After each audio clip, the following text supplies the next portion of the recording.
Hello दोस्तों, आज के अपन पार्ट में डिस्कस करने जा रहे हैं मेटोनमी एंड स्नेक डॉग। ये दोनों बहुत कंफ्यूजिंग हैं और कंफ्यूजन क्रिएट करते हैं स्टूडेंट्स के माइंड में। तो मैं कोशिश करूँगा कि आपका कंफ्यूजन दूर हो सके और आपको रीज़न भी बताऊँगा कि आपको इसे कैसे क्लियर रखना है माइंड में। तो इसको शुरू करते हैं। सबसे पहले देखते हैं मेटोनमी। मेटोनिमी में आपको एक बात ध्यान रखनी है। जैसे अपन इसकी डेफिनेशन देख लेते हैं सबसे पहले, क्योंकि डेफिनेशन बहुत बार पूछी जा चुकी है एग्जाम में। The name of one thing is used for another thing, यानी एक किसी वस्तु का नाम ये दूसरी वस्तु के लिए यूज होती है to which it is related, जिससे वो क्लोजली रिलेटेड होती है। मतलब एक वस्तु के लिए दूसरी वस्तु यूज होती है और उस दोनों आपस में क्लोजली एसोसिएटेड होती हैं, क्लोजली रिलेटेड होती हैं। जैसे एग्जांपल के तौर पे like crown is used for king. दोनों वस्तुएं, राजा एक मतलब इंसान को बोलते हैं वैसे तो, लेकिन एक तरीके से हमारे लिए एब्स्ट्रैक्ट वस्तु हो सकती है किंग, किंगशिप। यहाँ पे क्राउन एक वस्तु हो गई, तो एक वस्तु के लिए दूसरी वस्तु यूज हो रही है क्राउन, और दोनों एक दूसरे से रिलेटेड। कि बिना क्राउन के किंग की कोई वैल्यू नहीं होती। किंग की पहचान होती है क्राउन से। जैसे the white house is for American administration, white house से अमेरिका की पहचान होती है। अमेरिका जो प्रेसिडेंट है, अमेरिका के प्रेसिडेंट की पहचान किससे होती है? White house. तो ये दोनों एक दूसरे के लिए रिप्रेजेंट करते हैं। जैसे अपन देखते हैं पहला एग्जाम्पल। सबसे बड़ी बात यह है कि अगर आप ज़्यादा से ज़्यादा कंफ्यूज हो रहे हैं दोनों में, तो आप दोनों के एग्जांपल्स रट लो, दोनों में क्लियरिफाई करके आप एग्जांपल्स रटो। लेकिन मैं यहाँ पे कोशिश करूँगा कि आपको ये डाउट बिल्कुल ना रहे। जिस the pen is mightier than the sword, यहाँ पे जो पेन है, पेन यूज हो रहा है राइटिंग के लिए और स्वॉर्ड हो रहा है यूज फाइटिंग के लिए। तो ये दोनों वस्तुएं हैं, फाइटिंग और स्वॉर्ड। स्वॉर्ड तुम्हारी एब्स्ट्रैक्ट नाउन हो गई और फाइटिंग स्वॉर्ड आपकी मटेरियल नाउन हो गई और फाइटिंग आपकी एब्स्ट्रैक्ट नाउन हो गई। लेकिन हैं दोनों वस्तु, दोनों एक दूसरे से क्लोजली रिलेटेड है, लेकिन एक दूसरे के लिए यूज हो रही हैं। इस वजह से इसमें क्या हो जाएगा? अच्छा एग्जाम्पल है पेन, और मेटोनिमी का अच्छा एग्जाम्पल हो जाएगा। जैसे फ्रॉम क्रेडल टू ग्रेव, यहाँ पे क्रेडल आता है बर्थ के लिए, ग्रेव डेथ के लिए। The whole city, the whole city का मतलब हो गया the people of the sleep went to see the victorious general. We are reading Milton. देखो ये थोड़ा सा कंफ्यूज क्रिएट करता है, आपको ये रट लेना है। जैसे we are reading Milton, we are reading Shakespeare. किसी भी अपन राइटिंग को राइटर को पढ़ रहे हैं, तो यहाँ पर राइटर को पढ़ना मतलब हो गया उसकी जितनी भी सारी राइटिंग्स हैं उनको अपन स्टडी कर रहे हैं। तो ये आपको रट लेना है, ध्यान रख लेना है।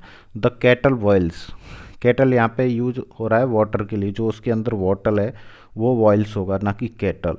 द बार, बार यहाँ पे लॉयर्स के लिए, बेंच जजेस के लिए यूज हो रही है। तो ये सारे वर्ड्स में क्या है? मेटोनिमी है। He won the laurels, laurels मतलब होता है ऑनर, ऑनर के लिए यूज हो रहा है। तो ये है मेटोनिमी। मेटोनिमी में ध्यान रखना है, एक वस्तु के लिए दूसरी वस्तु यूज होती है और दोनों वस्तु आपस में क्लोजली रिलेटेड होती हैं। ये आपको मेटोनिमी में बात ध्यान रखनी है। अब देखते हैं स्नेक डॉग। स्नेक डॉग में क्या है? इसमें चलता है a part stands for the whole and the whole stands for the part. मतलब किसी होल, किसी बहुत सा मतलब जैसे इंसान है, इंसान के लिए अगर इंसान का एक पार्ट हमने यूज कर दिया, मतलब ईयर, अगर ईयर यूज कर लिया, ईयर से हम पूरे इंसानी प्रजाति को ले रहे हैं, तो यहाँ पे क्या हो गई? स्नेक डॉग हो गई। तो a figure of speech in which a part stands for the whole and the whole stands for the part, वो क्या कहलाता है? स्नेक डॉग कहलाता है। जैसे एग्जाम्पल समझना इसका, ओजीमेंडियास पीवी शैली की पोएम है, इसमें से लाइन ली गई है, the lawn and level stand stretches far away.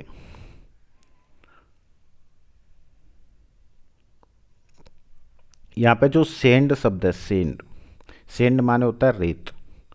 Hair sand is used for desert, desert बहुत बड़ी वस्तु हो गई, मतलब होल हो गया, होल पार्ट। उसका एक छोटा सा पार्ट हमने ले लिया सेंड, डेजर्ट। डेजर्ट का छोटा सा पार्ट अपन ने लिया। वैसे तो डेजर्ट में बहुत सारी प्रजातियां पाई जाती हैं, लेकिन उसका एक छोटा सा पार्ट हमने यहाँ पे ले लिया सैंड, जिससे अपन पूरी प्रजाति को इंगित कर रहे हैं, डेजर्ट को। मतलब होल डेजर्ट को अपन यहाँ पे उसको मतलब उसको अपन पहचान कर रहे हैं, उसको डेजर्ट के माध्यम से, सैंड, सैंड को। तो इस तरीके से यहाँ पे स्नेक डॉग हो गया। और नेक्स्ट देखते हैं यहाँ पे आई हर्ड अ फ्लाइवर, ये एमिली डिकन्सन की पोएम है। इसमें से अपने लाइन लिए द आइज अराउंड हैड रंग देम ड्राई। यहाँ पे जो आइज वर्ड है, आइज, अब ये आइज यहाँ पे यूज हो रही है मॉर्नर्स के लिए। मॉर्नर्स मतलब पीपल, तो बहुत सारे पीपल है उनके लिए एक उसका पार्ट ले लिया आइज। तो आइज के माध्यम से हम जो मॉर्नर्स हैं, जितने भी शोक मनाने वाले लोग हैं, उन सब के लिए यूज हो रही है यहाँ पे आइज। अब नेक्स्ट देखते हैं uneasy lies the head that bears a crown. यहाँ पे जो हेड शब्द है, हेड शब्द यहाँ पे पर्सन के लिए यूज हो रहा है, पर्सन्स के लिए यूज हो रहा है, बहुत सारे पर्सन्स के लिए उसका एक हेड शब्द, हेड मतलब पार्ट हो गया, पार्ट टू होल। तो अगर यहाँ पे क्राउन में पूछेगा, अगर क्राउन में पूछता है वो, तो क्राउन में हो जाएगी मेटोनमी, लेकिन यहाँ पे हेड शब्द में क्या है, स्नेक डॉग है। बूट्स ऑन द ग्राउंड, यहाँ पे बूट्स शब्द सोल्जर के लिए आ रहा है। न्यू व्हील्स, देखो व्हील्स शब्द है, व्हील्स, व्हील शब्द हमें कार का एक पार्ट हो गया। ये बोलोगे ना आई हैव टू व्हील्स, मेरे पास दो कारें हैं, टू व्हील्स का मतलब ये हो गया। तो व्हील्स यहाँ पे किसके लिए स्टैंड्स हो रहा है, न्यू कार के लिए हो रहा है।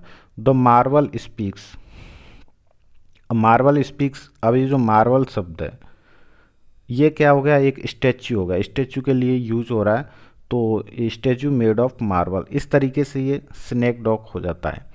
अब जैसे एक बात ध्यान रखना, जैसे ईयर शब्द है, ईयर से अगर अपन यहाँ पे इंसान के लिए यूज कर रहे हैं, ईयर शब्द अगर अपन इंसान की प्रजाति के लिए यूज कर रहे हैं तो हो जाएगा आप स्नेक डॉग। अगर ईयर को हम लिसनिंग के लिए यूज कर रहे हैं, अगर ईयर का मीनिंग लिसनिंग आ रहा है, तो फिर क्या बन जाएगी, मेटेनिमी बन जाएगी। बस ये इसमें बेसिक डिफरेंस है। अगर आपका बेसिक डिफरेंस क्लियर से समझ में आ रहा है तो आप इन दोनों में क्लियरली डिफरेंस कर पाओगे। अगर आप ज़्यादा कन्फ्यूजन हो रहे हैं तो आप इनके जो एग्जाम्पल्स हैं उनको अलग अलग करके आप रट सकते हैं, क्योंकि कभी कभी ऐसा हो जाता है कि हम ज़्यादा कन्फ्यूजन में जा रहे हैं। तो वहाँ पे सबसे बढ़िया उपाय यही होता है कि हम उनके एग्जाम्पल से याद कर लें, और फिर एग्ज़ाम में आपको मोस्ट ऑफ एग्जाम्पल्स ही पूछे जाते हैं। तो मैं आशा करता हूँ कि आपको ये क्लियर समझ में आया होगा। अगर फिर भी आपको कोई दिक्कत रहती है तो आप कमेंट सेक्शन में हमें बता सकते हैं। तो थैंक्स फॉर द वॉचिंग, मिलते हैं नेक्स्ट वीडियो में जल्दी।